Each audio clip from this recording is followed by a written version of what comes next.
हजुरहरू सबैलाई नमस्कार। तपाईँहरू सबैजना सुख खुसीसित बस्नु भन्दै शुभकामनासित आज मेरो यो नयाँ भिडियो सुरु गर्न चाहन्छु।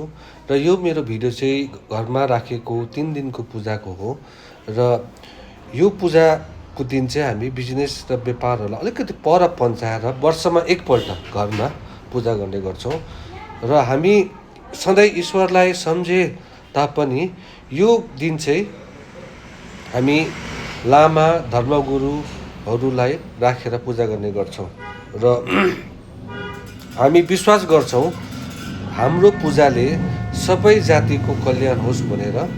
हुन त संसारमा सबै जातिका मान्छेले सबै धर्महरू मान्ने गरिन्छौँ, तर म चाहिँ सबै धर्मलाई रेस्पेक्ट र मान्ने गर्छु।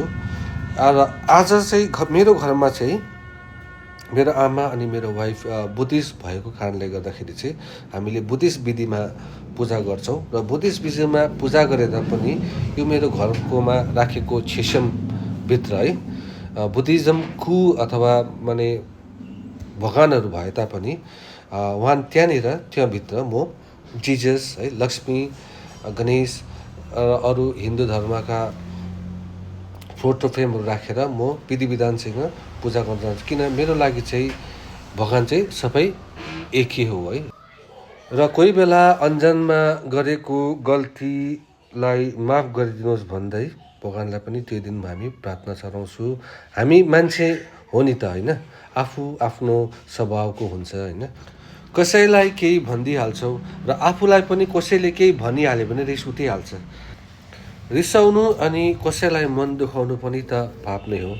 अन्त यी सबै पापहरू माफ गरिदिनुहोस्। आफूले सोचेको चिताको कामहरू पुगोस्। बिमारीहरूलाई चङ्गा गरिदिनुहोस्।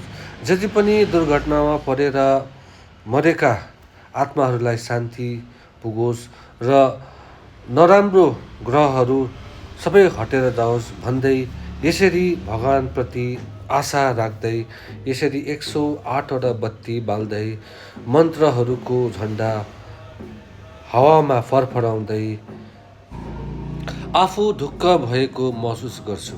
धन्यवाद।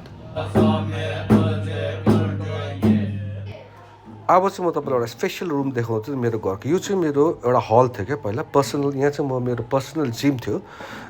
किनभने 2017मा चाहिँ मेरो यति डरलाग्दो वेट गेन भएको कारणले गर्दा चाहिँ मैले जिम गर्नु कर लाग्यो कि। यसलाई 1-2वटा इक्विपमेन्ट्सहरू पनि रहेछ सानो है। यहाँ ड्रवरहरूमा टावलहरू राख्थेँ, मेरो एक्सेसरिजहरू जति पनि जिमको ग्लोभ्सहरू राख्थेँ। अहिले त छैन किन मैले त्यो सबै अब सोल्ड आउट गरिदिएँ सेकेन्ड ह्यान्डमा है। र यहाँ चाहिँ जिम गर्थेँ। यहाँनिर चाहिँ मेरो जिम गरिसकेर चाहिँ ह्यान्ड वासहरू है, यहाँ जस्तो माने वासरुमहरू जानुपर्ने तल गइबस्नु नपर्ने। र किनभने यहीँबाट हुने र सबै कुरो फेसिलिटी मेरो वाइफले यो रुममा चाहिँ मलाई सबै कुरोको एक्सेस गरिदिएको थियो क्या। किनभने तल जानु नपर्छ। तर अहिले यो जिम चाहिँ मेरो यो रुम चाहिँ खाली छ र कोही कोही बेला आएर नानीहरू यसो डान्सहरू गर्ने चाहिँ कार्यक्रमहरू गर्छ र कोही बेला पार्टीहरू भयो भने चाहिँ यहीँनिर हामी सानो एउटा गेट टुगेदर जस्तो गर्छौँ होइन। र अब चाहिँ हामी पूजाको अन्ततिर आइसकेको छौँ। र यो पार्ट चाहिँ तपाईँको के छ भने अब चाहिँ झन्डा माने झुन्डाउने कार्यक्रमहरू भइरहेको छ। र झन्डा झुन्डाउँदाखेरि यो पार्टमा चाहिँ लास्ट इयर चाहिँ मैले तपाईँको बनाएको थिएँ नि त। र लास्ट इयर मैले यो बनाउनुको लागि चाहिँ मैले झन्डै 6-7वटा यस्तो तपाईँको त्यो काठको जुन चाहिँ फ्रेम बिगाएको थियो, योपालि चाहिँ घरकै आमाले बनाउँछ, तिमीले बिगार्छ भनेर उहाँले बनाउनु हुँदैछ है। र फ्ल्याग चाहिँ अब तपाईँको होस्टिङ गर्दाखेरि अथवा यो इरेक्ट गर्दाखेरि चाहिँ कतिवटा कुराहरू अब बनाउनु पर्दो रहेछ है। र त्यो बनाउनु पनि हामी त्यो दिन निकै मजाले इन्जोय गऱ्यो है। र कतिवटा कुरो बनाउँदाखेरि साँच्चै नै अब इट्स अ गुड एक्सपिरियन्स, राम्रो लाग्यो है। यसरी अब एकजना मेयर म भएर बनाए पर्छ मजा। हाम्रो 7वटा फ्ल्याग थियो, 7वटा फ्ल्याग बनाउनुको लागि चाहिँ यो हामीले इलेक्सनको लागि चाहिँ अब हामी सबै फ्ल्यागहरूलाई रेडी गऱ्यौँ है। गर्ने चाहिँ यो खन्डेमा यो बनाउने मान्छे चाहिँ यस्तो बनाउने, यो सबै बनाउने मान्छे खन्नु पऱ्यो, के गर्नु पऱ्यो हो सट्टै सजिलो। स्वाट बनाउँदै इन्जिनियर चाहिँ यहाँ हुनुहुन्छ है। म्याडम तपाईँले यो यस्तो कहाँबाट यति चला डाला आइडिया लिनुभयो? आमाको कोखदेखि जन्मैदेखि है जन्मिँदै मैले लिएर आएको। अब कहाँ अब अरू त खन्नु पऱ्यो होइन मेमे, के गर्नु पऱ्यो, बाँस गर्नु पऱ्यो हो। यो खन्नु पऱ्यो कि ठकै, यो सजिलो हो। आइडिया चाहिँ चलिरहेको के हो एकैजनाले अन्त यी के भन्छ त पहिला त्यसलाई चाहिँ डाब्ला दाब्ला दाब्ला भन्ने के हो यो चाहिँ अब के रातो साग होइन आँखी दाल सिने भुमे के भन्छ यहाँ बाँधौँ न यहाँ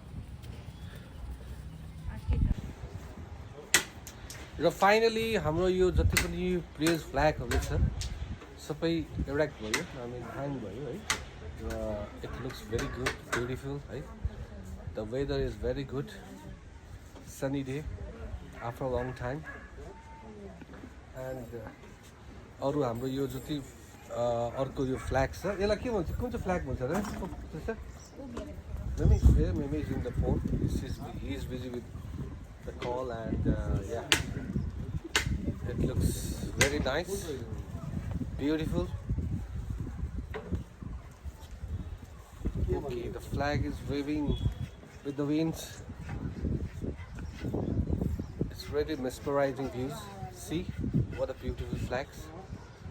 मजा लागिरहेको छ आनन्द लागिरहेको छ है र साँच्चै नै इट्स अ गुड एक्सपिरियन्स है समटाइम्स हामीले घरमा पूजा आजा गर्नुपर्छ है र ब्लेसिङ्स पनि पाइन्छ त्योबाट है र हाम्रो कतिवटा busy schedule hectic schedule tight भए तापनि यो कुराहरूको लागि चाहिँ हामीले टाइम निकाल्नुपर्छ है हेलो गाइस है गाइस आज चाहिँ सन्डे दिनु हाम्रो आज मेमीहरू यहाँनिर हो यहाँ अब हाम्रो यङ ड्यासिङ मेमीहरू चाहिँ अब ब्रेकफास्ट लिइरहेको छ है आज चाहिँ हाम्रो पूजाको थर्ड डे हो है र मजा आइरहेको छ है रमाइलो भइरहेछ र क्यामेरा चाहिँ उता फ्लिप हुँदैन रहेछ हो अब उता फ्लिप हुने क्यामेरा चाहिँ लिएर आउनु पर्ने रहेछ हो मैले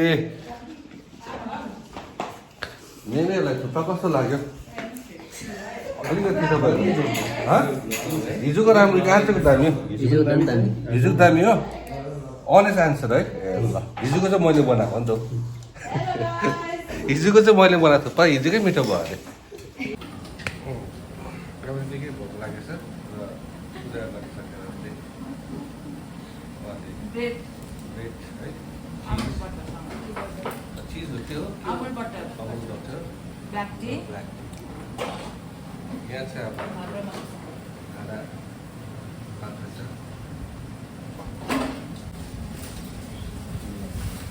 रोस्नीले चाहिँ अब केक लुकाउँदैछ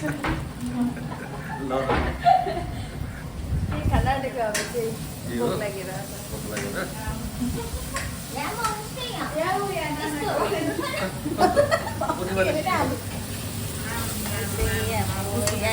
मेरो यो चाहिँ लामहरूको आइटम चाहिँ पनिर ग्रेभी त्यो करेला के भन्छ यसलाई चाहिँ आमा यो दालको राजमाको लागि चाहिँ हामीले मसला पकाउँछु आजको सेफ चाहिँ यहाँ कोपी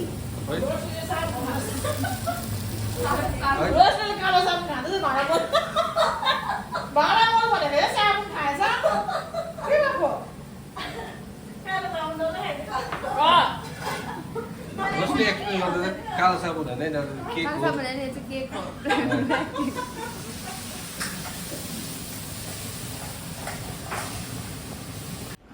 र फाइनली अब है लास्टमा है हाम्रो मेमीहरूको पेमेन्टको बेला पनि आयो है पेमेन्ट गर्नुपर्ने हो उहाँलाई किनभने तिन दिन त उहाँहरू हाम्रो पूजा गर्थ्यो र हामीलाई सबभन्दा सजिलो चाहिँ के पऱ्यो भन्दाखेरि नि उहाँ जति मेमीहरू चाहिँ उहाँहरू चाहिँ हामीभन्दा उमेरमा भाइ नै पऱ्यो क्या फेरि गाउँकै हो र हामीलाई एकदम सजिलो पऱ्यो क्या एकदमै सजिलो उहाँहरूलाई पूजा गर्दै भन्नु यता धर्मगुरु भए पनि उहाँहरू चाहिँ हाम्रो अब उमेरमा चाहिँ भाइ भएको कारणले गर्दाखेरि चाहिँ हामीलाई पनि पूजा गर्न एकदमै सजिलो पऱ्यो हामीलाई एकदमै अब फ्री क्या अब जे पनि भन्न मिल्ने उहाँहरूलाई चाहिँ यस्तो गर उस्तो गर भन्न पनि मिल्ने है र उहाँहरू पनि एकदमै फ्रेन्डली है र उहाँहरूसँग अब यति फ्रेन्डली इन्भाइरोमेन्टमा हामीले पूजा गरेर यो चाहिँ हाम्रो लागि एकदमै ब्लेस भएर गयो क्या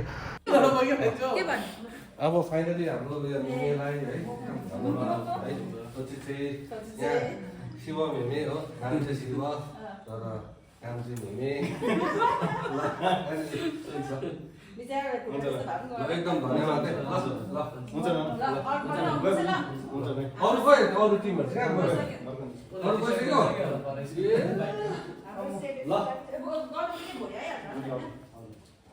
र अब चाहिँ हाम्रो पूजा पनि सकियो है दिल पनि खुस भयो र यसरी माथि ट्यारिसमा यसो झुन्डिँदै है पहिला मेरो चिनअपहरू गर्थेँ यहाँनिर मैले एउटा एक्रोब्याट्सहरू गर्थेँ र कति दिन बादमा गर्दाखेरि अझै मजा लाग्दो रहेछ है so yeah I am super excited today and blessed to be with my family this time of the year.